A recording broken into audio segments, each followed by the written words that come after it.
Bismillahirrahmanirrahim. Assalamualaikum warahmatullahi wabarakatuh. Nama saya Tri Hadi Sulistianto. Pada kesempatan ini kami membuat video PDD KTPT dalam rangka aplikasi desain tahun 2020. Terima kasih teman-teman dan datang tepat waktu. Pada hari ini kita mulai perkuliahan kita. Yang pertama-tama akan saya sampaikan adalah rencana pembelajaran pada semester ini. Kuliah pada hari ini adalah rekrutmen. Kemudian apa lagi? Setelah rekrutmen, seleksi, penempatan sudah ada di tempat masing-masing, kemudian di acara tahunan. Nah, ini ada juga. Kemudian kita kalau cerita prosesnya lagi, sudah ada di orang ini sudah dipromosi, sudah dipromosi, sudah dirotasi, sudah ditempatkan. Videonya ada di pertemuan berikutnya. Pada saat kita memutuskan orang, itu ada beberapa hal yang harus diperhatikan di situ. Misalnya apa? Satu, remunerasinya. Dia sudah berapa lama di perusahaan, sudah mendapatkan apa saja. Kemudian pada saat berhenti, itu dapat. Jadi seseorang berhenti. Apa lagi? Ada masalah diputus berarti ya. Masuk di pertama. Kemudian apa lagi? Pensiun, meninggal, atau sakit berkepanjangan. Kalau sakit sehari 2 hari masih ada ini tapi SKD. SKD baru tahu ini. Dokter, oke. Kemudian apa lagi? Saya pernah cerita. Saya kerja selama 20 tahun, kemudian berhenti. Saya pernah cerita belum? Saya kerja 20 tahun, kemudian saya berhenti. Kalau saya berhenti, pamitan gitu aja, saya pamit, berhenti dapat apa? Sama-sama. Ya, gitu sama. Nah, saya mintanya adalah ya. Misalnya kita gini, kita mencuri nih, ada barang, kita curi, ambil, kita dipecat, dan kita dapat pesangon. Nah, itu yang jadi polemik di perusahaan. Jadi perusahaan bilang gini, saya berada di sisi perusahaan. Saya ini perusahaan, barang saya dicuri oleh karyawan ini, saya pecat karyawan ini, tapi saya harus bayar. Nah ini kan nggak adil, seolah-olah nggak adil. Tapi bagi karyawan ini yang dipecat, dia susah cari kerja. Jadi di kita di KRD manajemen itu ada bahasa khusus lah. Ini orang ini keluar karena apa? Orang ini keluar karena apa? Orang ini keluar karena apa? Meskipun saya waktu itu mengajukan pensiun dini, kemudian saya mengajukan pensiun dini 2016 sudah dikasih rekrutmen. Lalu seleksi.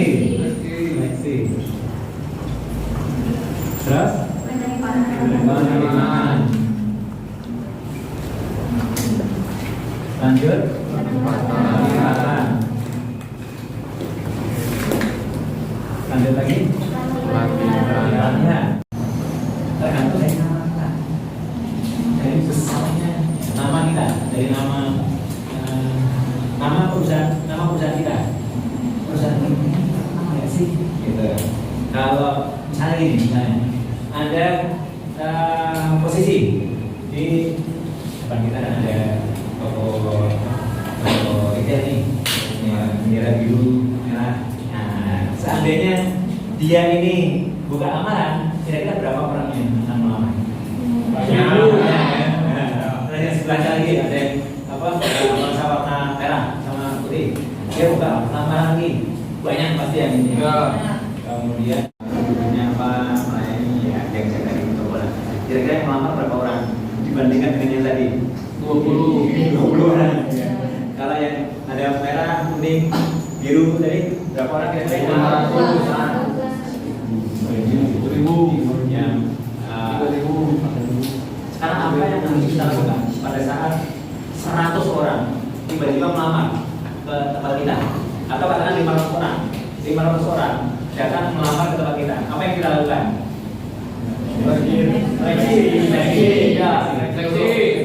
Seleksi ada berapa macam kira-kira? Sama Alat kelamin. Alat kelamin. Gender. Lagi. Menarik. Menarik. Oke. Penampilan. Menarik masalah. Tinggi badan. Oke, apa lagi? Keahlian. Ini yang penting ini mas, keahlian. Kemudian apa lagi? Berapa? Oke. Status. Marital, status. Oke. 9. Alamat. Domisili. Bukan. Kemudian alamat. Domisili ada bagian alamat. Ya, boleh. Alamat. 2 tahun Minimal 2 tahun.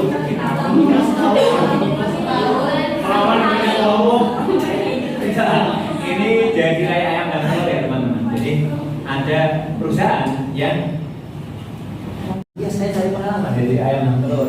Jadi teman-teman kalau nanti fresh graduate ya, melamar yang di sini adalah lulusan atau pendidikan fresh graduate, silahkan di sini. Kemudian ada pengalaman ini tadi ya, fresh graduate ya, fresh graduate boleh melamar. Terus gender ini biasanya begini teman-teman. Ini bukan untuk memisahkan antara laki dan perempuan. Ada jabatan tertentu yang kalau perempuan itu riskan. Ya. Kalau kita udah ngomongin 16 sampai ke 16, ngomongin perempuan masih bisa. Oke, tapi tidak sebanyak yang laki-laki. Makanya yang laki-laki itu lebih banyak. Kayak kata juga di saya bahaya suku. Makanya laki-laki banyak kemudian. Gender. Jadi ini adalah bukan memisahkan. Ini lo perempuan nggak boleh, ini laki-laki boleh, bukan gitu. Tapi ada pekerjaan tertentu yang memang harus membutuhkan itu. Misalnya gini sekarang, juru masak. Berapa juru masak yang laki-laki, berapa juru masak yang perempuan? Lebih banyak mana? Laki-laki. Saya itu banyak lagi. Tapi kalau juru masak di oke tuh ya, perempuan enak begini. Ya kalau di Indonesia enggak kasih. Tapi kalau di luar sudah kasih. Saya pernah ke Jepang sama ibu saya. Jadi dapat hadiah dari perusahaan yang jalan-jalan ke Jepang selama seminggu. Nah, pada saat udah gitu ketemu sama teman kita dari Hongkong. Kan ada berbagai negara, ada kita dari Indonesia, Malaysia, Thailand, Hongkong, Filipina. Yang ada berbahaya adalah dari itu kan jadi nggak penting gitu Pak, kan kasihan orang-orang yang udah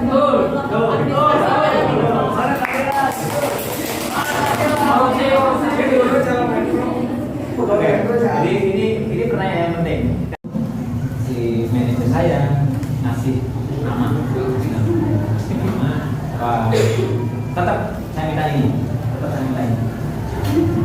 Nah ini isi biodata ini semua, dan ini harus masuk dulu. Secara administrasi harus masuk dulu. Kalau nggak masuk, kita ke yang penitipnya, ini kan bintangnya. Kita Pak, orang ini misalnya usianya kurang dari 16, kita sampaikan apa? Ada jabatan itu yang pasangnya gini, teman-teman.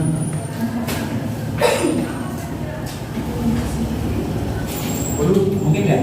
Mungkin. Ini biasanya juga jabatan manajerial, jabatan fungsional. Ya, manajerial. Ya, misalnya manajer HRD-nya kosong, atau jabatan direktur. Jabatan yang udah sifatnya adalah top manajemen. Top manajemen ini kalau kurang dari 19, gimana sih? Kurang dari 18 ya. Biasanya bukan 18 yang di misalnya gini 35 ya, 30 atau 35. Saya kalau masih dipaksakan, saya misalnya nggak mau mengambil posisi ini, kemudian dipaksakan sampai batasnya 55. Tapi bisa aja besar gini, Pak Tri masih ya udah tambah lagi suruh hidup. Nah. Tapi lama-lama kan gini, lama-lama orang itu seperti ini teman-teman. Jenuh. Nah, ini puncaknya itu antara 20 sampai 40. Oh, itu puncak kita. Teman-teman bisa berapa jam? 20. Masih di sini. Jadi gini, tapi kalau dari sini ini udah banyak. Tapi stamina di sebelah. Kemudian biasanya ini kalau ada gap, kalau di gap kita ini terlalu panjang. Saya ngajari misalnya anak TK, buat ngajarin anak TK. Nah, ini kan sebenarnya ada banyak nih, ada banyak aspek ya. Kurang lebih ada 8 aspek, mulai dari bahasa, kemudian dari hubungan ruang pandang spasial, terus apa lagi matematika, bahasa, kemudian hubungan interpersonal, hubungan interpersonal itu saya bisa ngobrol enak dengan Kak Santi, saya bisa ngobrol enak dengan Kak Santi. Kemudian saya tahu diri saya sendiri, hari ini pelan bisa lihat. Siapa yang bisa lihat ini? Kita di ARM itu pada belajar juga. Pak, kita nggak bisa rekrut orang. Dan ini sistem ini perlunya. Jadi sistem ini membantu kita untuk rekrutmen dan saya dari 1.000 orang, ada 2.000 orang, kasih ke AI. AI ini akan merekam semuanya dari kandidat itu pelanggan nomor 1 kita masukkan ke Excel ini kita sudah yang di bawah 30 keren, jadi di atas 50 keren, kemudian lulusan kemudian kita dapat di sini sebenarnya adalah shortlist hanya juga hanya 10 atau 15. Ini kita tes karena pada saat kita tes itu ada biaya yang dikeluarkan. Ada biaya yang dikeluarkan. Biaya ini untuk apa? Untuk psikotes tadi. Untuk psikotes. Kalau kemudian untuk apa lagi? MCU ini mahal. MCU ini mahal karena apa? Perlu kita ke dokter, kita ke rumah sakit. Puskesmas ya, puskesmas ada juga. Ya. Saya akan tanyakan ya. Jadi ini kalau kita rival pada suatu saat ada temannya suruh kontrak tapi enggak. Ya. Ini ada sebuah peraturan bahwa kalau seseorang itu duduk di sebuah posisi di pekerjaan, kemudian selama berapa lama tidak disuruh kontrak, berarti dia ada pertanyaan. Tapi Pak sudah percaya. Jadi pada saat kita nggak diapa-apain nih, nggak disuruh tanda, saya kontrak nggak disuruh tanda kontrak setahun, saya sudah disuruh tanda kontrak setahun. Kemudian sudah selesai setahun, dia suruh kontrak lagi, setahun lagi, hari kita enggak, berarti kita otomatis. Jadi entah itu terus kemudian terjadi sesuatu begini rival harus keluar, itu masalah beda lagi. Beda konteks. Jadi ini secara hukum ya, rival itu ada kans sebagai tetap karena ada tantangan. Jadi kalau tetap itu dia harusnya ada pegawai penting. Tapi kalau dia tidak tantangan ini pun dia sudah bisa dianggap sebagai pegawai otomatis ada tantangannya. Gitu ya. Itu pakai sekarang udah terlanjur keluar ya, nggak apa-apa. Dulu belum sih. Dulu kita berapa itu? tahun 2022, jadi begitu lulus langsung kerja. Oh begitu lulus, kalau lulus SMA langsung kerja. Kalau setelah selesai dari negara, ya nanti teman-teman meskipun tidak diajarkan dari sisi hukum, ya teman-teman belajar lah dari sisi hukum apa. Kemudian satu lagi, nggak diajar dari sini, nggak ada pelajaran dari sisi psikologi. Ya teman-teman harus tahu juga lah ada MBTI. Nah ini MBTI tahu, MBTI. Ya, kemudian ada lagi beberapa materi tes yang lain. Kalau ada kesempatan nanti saya bisa share ada beberapa tes yang ini sebenarnya bisa disiasatkan nanti setelah selesai dari sekolah ini toh kerja yang sekarang dikerjain ya gimana sih secara kayak sekarang kerja di tempat kita sendiri bisa jauh lebih tinggi, tapi dia milih kerja di tempat lain. Tapi perusahaannya memang lebih besar sih, volumenya lebih besar. Tapi ya secara penghasilan masih di bawah. Ya. Tapi kalau ini, jadi kita pertimbangannya kenapa? Ya udah, si kakak kerja dulu lah. Kenapa? Cari pengalaman. Jadi di perusahaan besar itu kan nanti ada dia melihat yang diproses ini proses. Dia mengalami proses seleksi. Yang dia tidak akan alami kalau dia kerja di perusahaan sendiri, ya kan? Di perusahaan yang punya bapaknya, punya ibunya masih langsung jadi apa? Langsung diangkat. Jadi anak saya yang dua perempuan semua, anak saya tiga, yang perempuan dua-duanya sudah selesai kuliah. Yang satunya gaji general manager. Kita. Jadi ini kan dia nggak perlu ada ini, nggak perlu seleksi, nggak perlu. Nanti dia bisa menyeleksi, dia bisa menyeleksi orang yang akan kerja di tempat kita. Ya, dia wawancara. Nah, kalau anak saya yang kedua ini dia pengalaman, dia pernah mengalami ini. Pernah mengalami interview, pernah dites, kemudian diterima, ditempatkan. Sekarang udah ditempatkan, perginya pagi. Nah, si kakaknya masih ngomong anaknya itu saya mau itu saya, si yang anak kedua si kakak langsung pergi kerja, naik motor, terus pulang malam kadang-kadang bajunya basah, aku jangan. Yang yang pertama yang mau mengelola kota kita sendiri, ya misalnya lagi di tempat kita, wah masih hujan kan, tapi dia nggak punya pengalaman ini, seleksi penerimaan, belum lagi nanti konflik dengan obat.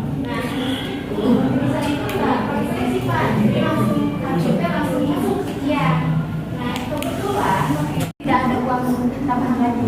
Nah, terus ada karyawannya mungkin karena kelelahan juga belum dibayar produksinya lalu dibuang. Nah, setelah dibuang, ya dibuang, si perusahaan ini melakukan hukuman, yaitu dipenjara di sana di pabriknya 5 tahun. Kalau misalkan mau keluar, ya itu bayar Pak. Memang bisa ya seperti itu. Padahal kebijakan dari awal seperti itu tidak disebutkan. Ini sebenarnya karena dia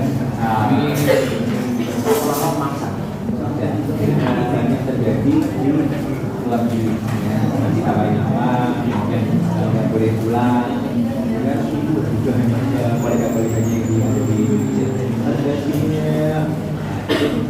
memang secara hukum tidak boleh karena jadi pekerjaan ini adalah kesepakatan antara dua belah pihak.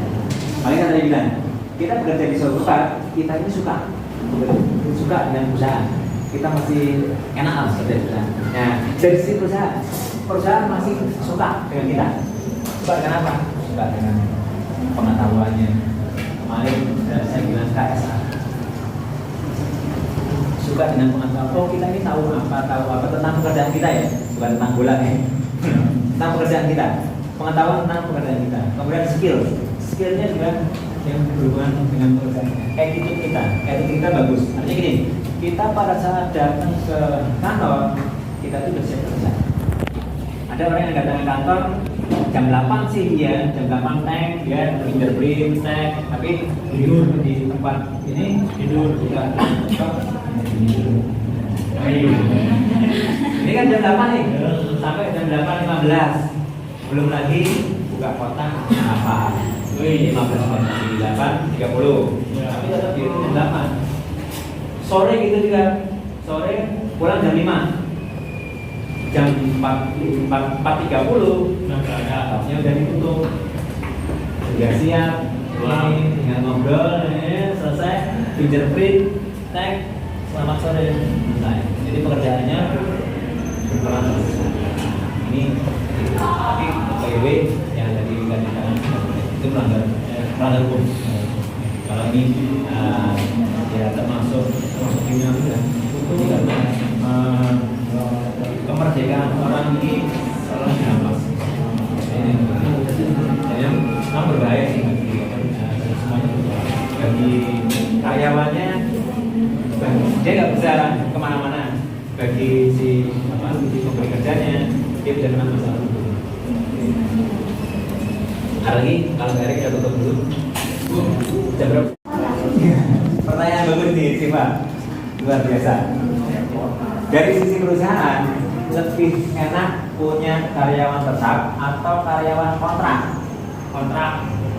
Dan kontrak jadi jawabannya adalah CEO. Kalau CEO biasanya yang punya, atau dia memang pimpinan punya perusahaan. Tapi pertanyaan juga dalam perusahaan ini bagaimana? Kontrak atau tetap? Kalau perusahaannya stabil perusahaan berjalan mulus. Kenapa tetap? Karena pada saat perusahaan sudah berjalan, kemudian karyawannya gonta-ganti, misalnya perusahaan ini sudah berjalan, bagian perusahaan bergerak di bagian penjualan, kemudian karyawannya gonta-ganti, karyawan ada di area peralatan, bulan Januari ada, Februari ganti orang lagi, jadi mengenal customer-nya, mengenal pelanggan. Ini kalau namanya siapa Pak, pelanggan ini saya orang baru ini. Nah, sampai selesai 1 bulan belum ada penjualan lagi. Ya. Kemudian Februari selesai, Maret awal orang baru lagi. Kenalan lagi ke customer-nya, ke konsumennya. Pak, nama saya ini dari perusahaan ini. 1 bulan ganti lagi. Ya. Karyawan tetap kerugiannya adalah pada saat dia ya di tengah jalan malas, di tengah jalan ternyata itunya anu. Tapi ada gini, ini kita belum sampai di sini ya. Ada penilaian atau appraisal. Appraisal ini dilakukan tahun sekali.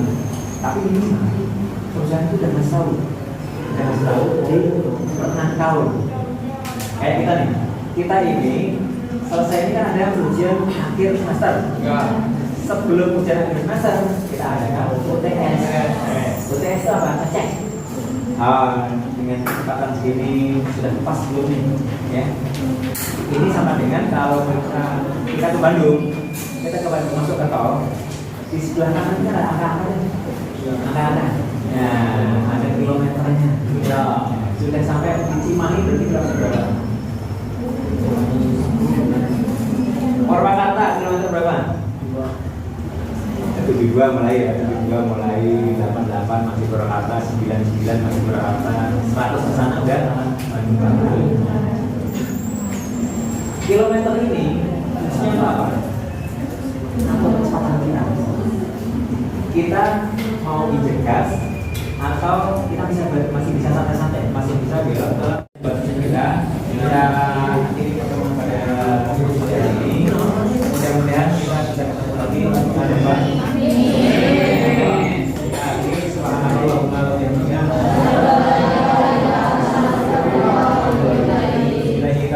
Assalamualaikum warahmatullahi wabarakatuh.